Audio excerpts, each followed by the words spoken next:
요새 최근 들어서 시장 흐름을 살펴보면은 단기적인 방향성을 예측하는 건 거의 불가능하다고 보시면 될 것 같습니다. 당연히 단기 방향성을 추종하는 매매에도 위험이 커질 수밖에 없는 상황인데요. 자, 이런 흐름 어떻게 대처해야 될지 3인의 전략에서 알아보도록 하겠습니다. 오늘 이 시간에는 머니투데이 방송의 이학영 전문위원과 하나대투증권 멘토스의 김현봉 연구원 두 분과 함께합니다. 안녕하십니까? 안녕하십니까? 안녕하세요. 시장 중심이 되는 키워드를 알아봅니다. 5위부터 3위까지 키워드를 화면을 통해서 확인해 보도록 하겠습니다. 오늘의 5위 키워드는 주식형 펀드 6일째 순유입입니다. 국내 주식형 펀드로 자금이 6일째 순유입되었습니다. 특히 6월 29일에는 4천억 원이 넘는 뭉칫돈이 순유입되었습니다. 4위 키워드는 삼성전자 미국 휴대폰 점유율 1위입니다. 삼성전자의 미국 내 휴대폰 점유율이 소폭 상승하며 1위를 유지했습니다. LG전자는 점유율이 소폭 낮아졌지만 2위를 유지했습니다. 3위 키워드는 태양광주 강세입니다. 태양광주가 강세를 보이고 있습니다.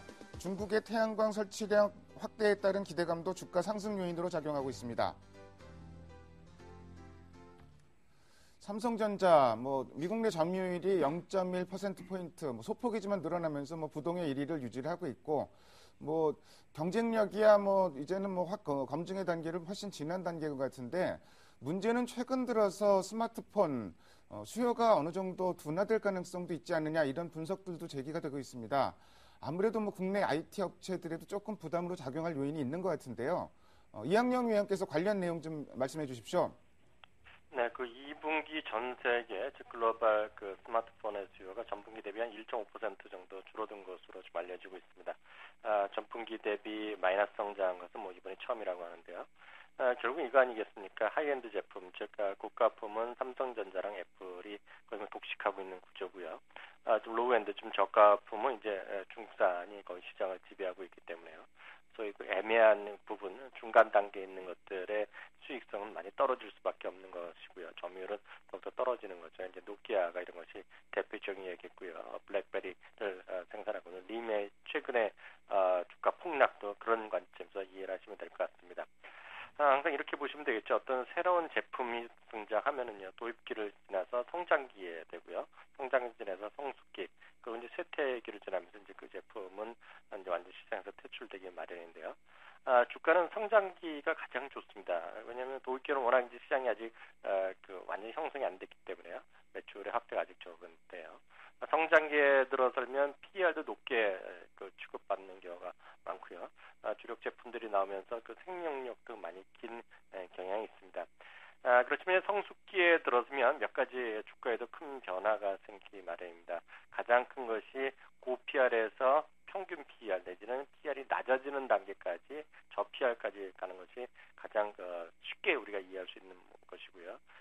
제품에서 가장 큰 특징은 어떤 하나의 제품이 하나의 모델이 나오면 생명력이 매우 짧아집니다. 왜냐하면 성숙기에서 쇠퇴기로 들어들면요, 첨단적인 이노베이션의 혁신적인 제품이 나오기보다는 잠깐의 소규모의 어떤 개량이라든가요, 소위 개선이라고 하죠, 디자인 체인지에서 국한하는 경우가 많기 때문입니다.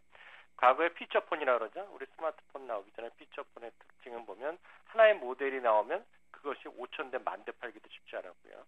생명력도 매우 짧았던 기억이 있습니다. 가장 이런 시기에 들어서면 가장 곤혹스러운 것이 바로 부품업체입니다. 어떤 메이커의 입장에서 보면 어떤 하청을 주고 나서요, 어떤 제품의 생명력이 짧다 보니까 과거와 같은 어떤 대량 구매할 수 없던 부분이고요. 단가도 맞추기 힘들고 어떤 재고는 하청업체, 부품업체들이 떠안는 경우가 비일비재하는 경우가 많이 있다는 것인데요. 물론 아직 스마트폰이 그런 정도까지 간 길은 아직 멀었지만은요, 그런 우려의 목소리가 일부 나오고 있다는 것이 사실로 이해를 합니다. 당연히요, 우리 스마트폰 관련해서 많이 얘기되었던 부품주들의 PER은 낮아질 가능성이 크다고 보고 있고요. 글로벌리 스마트폰은 결국은 하이엔드 제품에 주력하고 있는 삼성과 애플 컴퓨터의 독식 시장이 계속 굳어질 가능성이 크다, 이렇게 이해하시면 되겠습니다. 스마트폰 성숙기로 접어들 경우, 제품의 성숙기로 접어들 경우 고 PER에서 저 PER, 그러니까 목표 가격도 당연히 좀 내려가겠죠. 이런 단계를 거칠 가능성이 많다. 특히 부품주 이런 쪽을 말씀을 해주셨고요. 여기 덧붙여서 승자 독식 현상도 좀 나타날 것 같습니다. 태양광주, 글쎄요, 상당히 뭐 태양광주 반등하면은 반짝반짝 한 번씩 올라가고선 사실 시장에 굉장한 불신을 받았던 것도 사실입니다. 또 최근에는 뭐 종목들 보면은 상당히 좀 연속적인 상승 추세가 좀 형성되고 있는 모습도 나타나고 있고요. OCI 같은 종목, 국내 기관이 어제까지 14일 연속 순매수를 기록하고 있습니다. 수급상으로도 좀 변화가 나타나고 있는 것 같고, 뭐 일본에서 보조금을 지급해준다. 중국 같은 데서 태양광 설비를 늘린다 이런 부분들도 뉴스 모멘텀으로 작용을 하고 있고 여러 가지가 좀 우호적으로 많이 작용을 하고 있는 것 같습니다. 다만 폴리실리콘 가격은 아직은 좀 올라가지는 못하고 있는 상황인 것 같은데요. 김연봉 연구원께서 태양광 관련주 어떻게 봐야 될지 좀 말씀해 주십시오. 네, 뭐 오늘 뉴스에서도 보셨지만 중국에서 2015년도까지 4배까지 확대를 한다. 이 뉴스가 좀 긍정적인 부분이었고요. 또 뭐 아까 발표한 것 같은데 미국의 2개 업체가 파산을 했습니다. 그래서 어떤 폴리실리콘 가격의 뭐 상승의 기대감인데 일단 중국 쪽에 모멘텀이 있기 때문에 한번 자료를 보도록 하겠습니다. 일단 중국 내 폴리실리콘 수입량을 보시게 되면 전월 대비 15% 정도 증가를 했습니다. 물론 뭐 국산 쪽도 증가를 했는데 거의 다 독일 쪽으로 좀 많이 수입을 한 것 같고요. 또 폴리실리콘 가격은 뭐 앞서 말씀을 드렸지만 지금 가격을 보니까 전월 대비 3.4% 하락을 했습니다. 이게 1년 넘게 이어지고 있는 부분이기 때문에 여전히 가격 반등의 추세로는 뭐 생각을 하시면 안 될 것 같고요. 그래서 만약에도 본다 그런다면 뭐 여전히 OCI겠죠. 뭐 기관과 외국인 저가 매수 들어오고 그런 부분인데 일단은 뭐 아까 스마트폰 뭐 제품 수명 주기 이론을 했는데 이게 산업 자체죠. 그러니까 도입기, 성장기, 성숙기 지금 쇠퇴기냐를 좀 논할 부분인데 아직 그런 시점은 아니고 왜 태양광 산업 자체가 계속적으로 산업으로서 중장기적으로 이뤄질 수밖에 없는 상황이고요. 그래서 지금은 전이기 과정이 아닌가 생각이 들고 역시나 뭐 태양광 이 주 제로 부분 폴리시클론 쪽에 변화가 없다면 역시 지금 치킨 게임의 승자가 되는 쪽은 OCI라고 봅니다. 그래서 지금 기다려야 되는 부분은 뭐 폴리시클론 가격의 반등 또는 공급 대비 수요가 좀 살아나야 되는 부분인데 그래서 결국 만약에도 이쪽에 본다면 역시나 OCI가 될 것 같고요. 참고로 제레미 리프킨의 제3차 산업혁명에서도 보시면 나중에 뭐 참고로 보시면 될 것 같은데 결국엔 태양광 산업도 육성을 할 수밖에 없죠. 근데 다만 앞서 너무 공급이 과잉이 됐었고 또 자본이 많이 들어가다 보니까 지금 파산 얘기 나오고 그러는데 결국 뭐 MS 1위이기 때문에 OCI 정도만 보시면 될 것 같고요. 근데 아직은 좀 시간으로 좀 롱텀으로 좀 보셔야 되지 않나 이렇게 말씀을 드리겠습니다. 사실 뭐 태양광주가 본격적으로 부각되기 위해서는 폴리실리콘 가격이 상승하는 그게 확인이 돼야 될 것 같은데 뭐 그 부분을 제외하면은 수급이라든지 여러 가지 뉴스들, 뭐 수요 요인들 이런 부분들 긍정적인 부분들이 최근에 좀 많이 나오고 있는 건 틀림없는 것 같고 장기적 관점에서 최선호주로 역시 뭐 OCI를 꼽아주셨습니다. 다음으로 오늘의 2위 키워드를 화면을 통해서 확인해 보도록 하겠습니다. 오늘의 2위 키워드는 경기부양론입니다. 미국의 ISM 제조업 지수 2009년 7월 이후 처음으로 기준선을 밑돌았습니다. 사실 지표 자체만 놓고 보면은 굉장히 안 좋은 상황인 것 같고 신규 주문도 감소했기 때문에 지표 자체가 상당히 좀 안 좋아진 건 사실입니다. 앞서 발표된 유로존의 제조업 PMI 11달째 계속 기준선을 밑돌고 있고 더 앞서 발표된 중국의 HSBC의 제조업 PMI 역시 기준선을 밑돌았습니다. 지표가 아주 일제히 나쁘게 나왔는데 그러다 보니까 이게 정반대 시각으로 접근이 됩니다. 이제는 경기 부양에 나설 수밖에 없지 않느냐. 그러면서 오히려 기대감이 좀 더 높아지고 있는 상황인데 사실 뭐 대체로 이렇게 기대감이 높을 때는 시장 분위기도 좀 나쁘진 않았던 것 같은데 자, 이학년 의원께서 이런 상황 어떻게 보십니까? 네, 오늘 지금 설명하신 것이 오늘 새벽에 마감된 미국 시장의 하루의 흐름을 뭐 정확히 짚어주셨습니다. 처음에 상당히 주가가 안 좋았다가요. 나름 반등 좀 하고요. 보합 수준에서 3대 지수가 좀 마감될 수 있었던 것은 바로 기대감이죠. 워낙 지금 경기가 어려우니까 뭔가 좀 도와주는 손이 나오지 않겠느냐라는 어찌 보면 막연한 기대감이 되겠습니다. 물론 그중에서 20의 금리 인하 이런 것들에 충분히 가능성이 있겠죠. 원칙적으로 다시 한번 원론적으로 한번 살펴보겠습니다. ISM 지표가 정말 안 좋다고 해서요. 무조건 우리 경제학에서 얘기하는 경기도나 리세션으로 가는 것은 분명히 아닙니다. 다만 제조업의 실사지수, 어떤 경기지수가 안 좋아지는 것이 분명 직접적으로 정말 교과서적으로 영향을 미친다 그러면 기업의 이익의 감소는 불가피하지 않냐 싶죠. 왜냐하면 투자도 줄이고요. 어떤 환경도 안 좋아지면 이익은 줄어들 수밖에 없습니다. 이미 그런 것들이 지난주에 미국 주시장에서 몇몇 기업들 대표적인 그 다국적 기업이 발표를 했죠. 포드가 글로벌 시장에서 특히 유럽 시장에서의 둔화 때문에 이익의 예상치는 많이 낮췄고요. 또한 그 나이키 같은 경우도 마찬가지 목표를 기업이 이익을 많이 낮춘 것으로 나왔습니다. 그런 것들이 결국은 주가에 부담이 될 수밖에 없다는 것이죠. 문제는 이런 것이 미국 기업뿐만이 아니라는 것입니다. 그 중국은 계속해서 지금 기준선을 내려가고 있고요. 문제는 정말 그 진앙지죠. 유럽은 11개월째요. 지금 경기가 지금 하강 국면을 가고 있습니다. 바로 이런 것들이 목요일 날 있을 20일 금리 인하 가능성, 그리고 영국에서의 영란은행에서의 추가적인 양적 완화에 대한 기대감, 이런 것들이 있죠. 문제는 이제 모든 것에 앞서서 가장 중요한 이슈는 우리 지난달 말부터 얘기해드렸지만 미국의 FOMC가 결국은 3차 양적 완화에 대한 코멘트가 나올 것이라는 것인데요. 물론 나올 가능성도 있죠. 물론 시티그룹 같은 경우에는 이번 달이 아니라 9월은 돼야 될 거라 얘기하고 있는데요.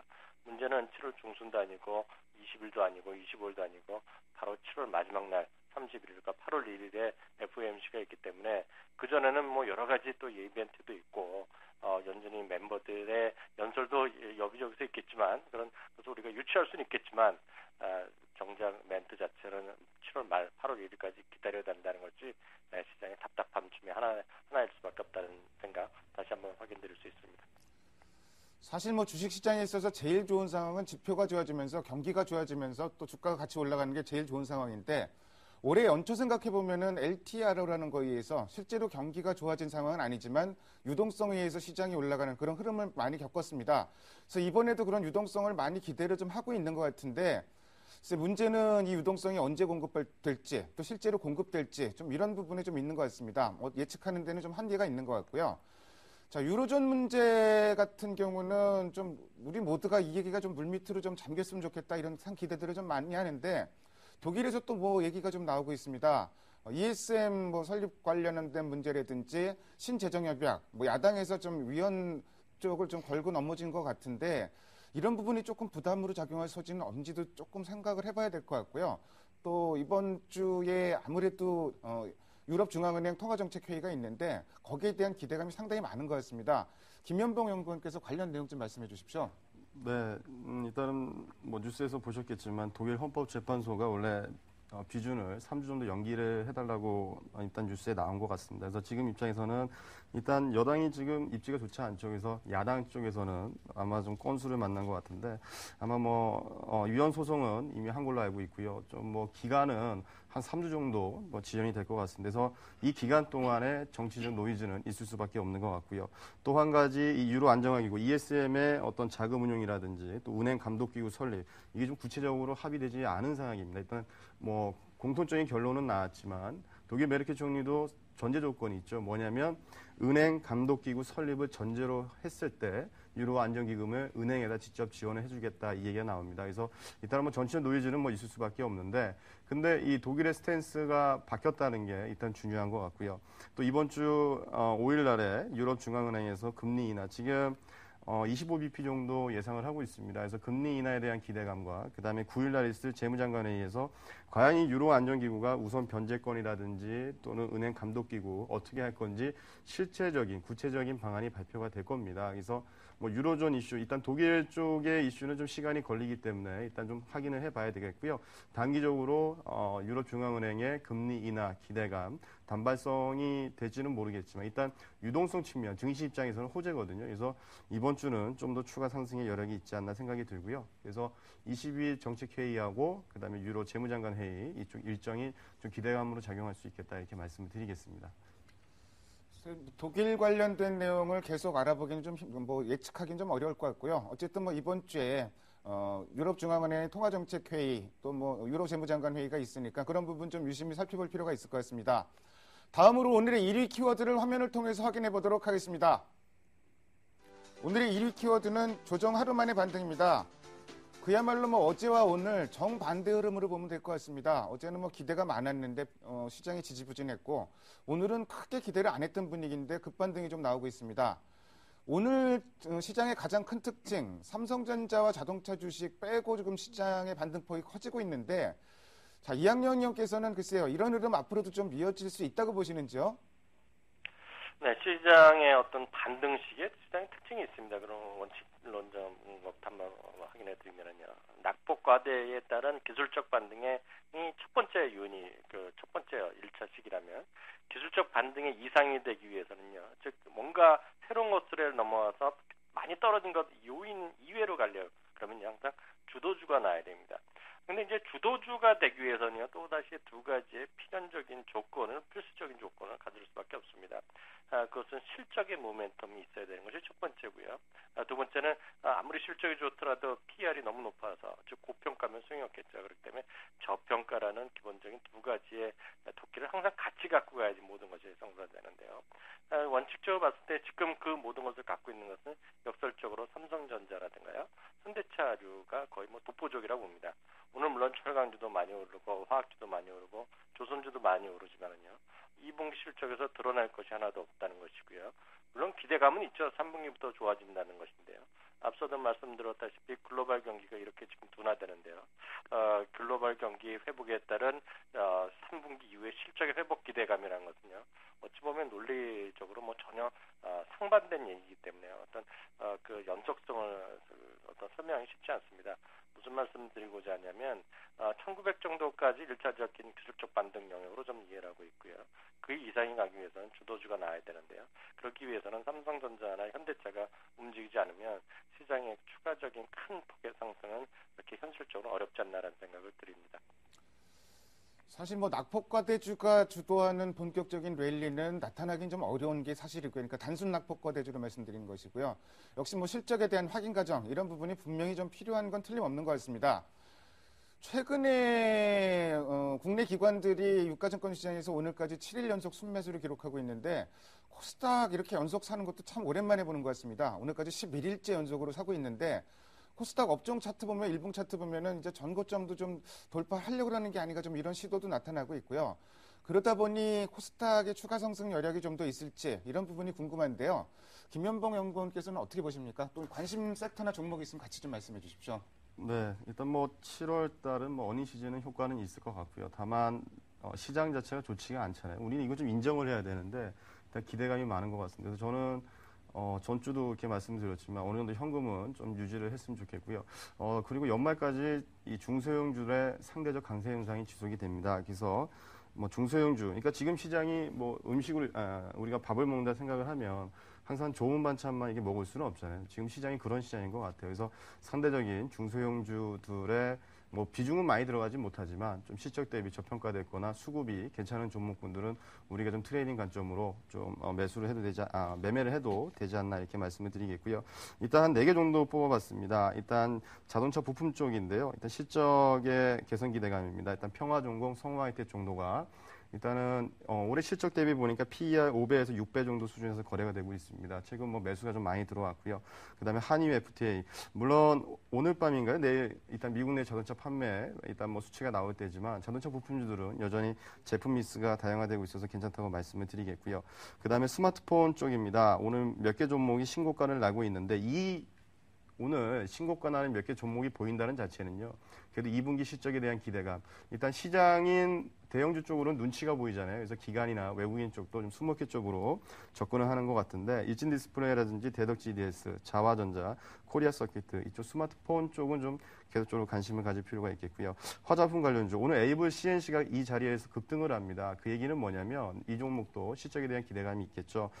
에이블 CNC가 지금 신고가 나서 부담이 되지만 지금 PER 13배 수준입니다. 원래 화장품 섹터가 PER이 좀 높을 수 있거든요. 그래서 저는 여기서 추가 상승이 훨씬 더 가능하다고 보고 있겠고요. 그 다음에 제닉은 이번 달부터 중국 동방 CJ에 마스크팩 판매가 시작이 됐습니다. 국내 대비했을 때 40에서 50% 고가로 들어가니까 일단 기대감이 있을 수 있겠고요. 코리아나 작년에 130억 순이익이 나왔는데 이는 일단은 건물 매각 차익이었는데요. 중국에 일단 OEM 제품 판매 시작했고 라비다라든지 자인 이런 제품도 선전했기 때문에 이쪽 화장품 섹터 쪽도 좀 추가 상승 유효하고 보고요. 그다음에 체질 개선 쪽에서 일단 코스닥 쪽 관심 주니까 좀 말씀을 드리겠습니다. 일단 로만손인데요. 뭐 최근에 신고가 나서 부담이 될 수 있겠는데 이 로만손이라는 회사가 시계 사업을 시작했고 2003년도에는 주얼리 사업 그리고 최근에는 JSTN에서 핸드백 사업을 진출을 했습니다. 근데 이 핸드백의 매출이 전체 20% 이상 차지를 합니다. 그럼 신사업이 어느 정도 효과가 좀 있다고 보겠고요. 내년 실적 대비했을 때 지금 PER이 6배 정도 수준입니다. 그래서 또 지금 시가총액 1,000억이니까 좀 고민을 하겠지만 좀 더 시가총액이 올라간다면 기간 매수가 유입될 수 있는 그런 부분이 있겠고요. 또 두 번째는 태평양물산인데요. OEM 전문 의류 업체입니다. 뭐 우모 시장에서 MS가 1, 2위를 기록을 하는데 해외 부분의 실적이 상당히 좋아지고 있습니다. 그래서 시가총액 한 600억 내외인데 매출은 4,500억대 되고요. 파생 손실 쪽에서만 손실이 없으면 작년 영업이 한 140억 정도 나왔거든요. 그래서 코스닥 쪽에 일단 뭐 어닝 시즌에 대비했을 때는 자동차 부품, 스마트폰, 그다음에 화장품 관련주 계속 관심 있게 보시고요. 일단 뭐 체질 개선되는 종목군들은 좀 뭐 단기적인 접근보다는 좀 장기적으로 좀 보시면 좋지 않을까 이렇게 생각을 해봅니다. 물론 뭐 유가증권 시장이 계속 뭐 빠진다 그러면은 코스닥만 계속 올라가긴 좀 어려울 것 같은데 어쨌든 뭐 실적이라든지 수급 이런 쪽을 좀 살펴봐야 될 것 같고요. 뭐 4개 정도 파트로 구분해서 말씀해 주셨는데 어닝 모멘텀과 관련해서 자동차 부품, 스마트폰 부품 말씀해 주셨고 또 화장품, 기업 체질과 관련된 체질 개선과 관련된 종목들 이렇게 뭐 여러 가지 종목들을 꼽아 주셨습니다. 지금까지 5가지 키워드를 통해서 오늘 시장의 흐름을 살펴봤습니다. 두 분 말씀 잘 들었습니다. 감사합니다. 감사합니다. 감사합니다.